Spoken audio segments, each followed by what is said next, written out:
தக்காளி சாதம் எப்படி செய்ய போகிறோம்னு இன்றைக்கி நம்ம பார்க்க போகிறோம். 200 கிராம் சன்ஃப்ளவர் ஆயில் ஊற்றிக்கலாம். கடுகு 1 டீஸ்பூன் இப்போ நம்ம போட்டுக்கலாம். 2 டேபிள் ஸ்பூன் கடலைப்பருப்பு போட்டுக்கலாம். ஜீரகம் 1 டீஸ்பூன் போட்டுடலாம். ஒரு கொத்து கருவேப்பிலை.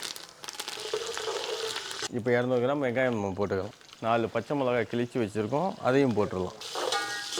நம்ம பூண்டு 100 கிராம் இடித்து வச்சுருக்கோம், தோலோடு இடித்து வச்சுருக்கோம். ஒரு தக்காளி 8ஆக வெட்டி வச்சுக்கணும். இந்த மாதிரி வெட்டணும். அப்போ தான் தக்காளி சாதத்துக்கு தக்காளி தெரியும். இப்போ நம்ம இந்த 300 கிராம் தக்காளியை இதில் போட்டுடலாம். மஞ்சத்தூள், மிளகாத்தூள் போட்டுக்கலாம். அதே மாதிரி தக்காளி சாதத்துக்கு வந்து பார்த்திங்கன்னா தக்காளி வந்து ரொம்ப வதங்கிடக்கூடாது. அதுக்காக தான் நான் உங்களை ரொம்ப பெருசாக வெட்ட சொன்னேன்.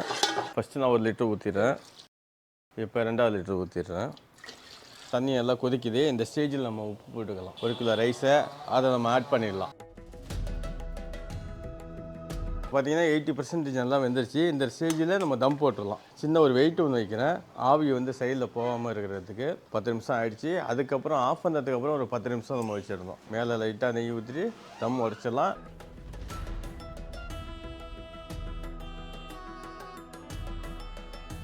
அந்த நெய்யை அப்படியே நம்ம ஊற்றிடலாம்.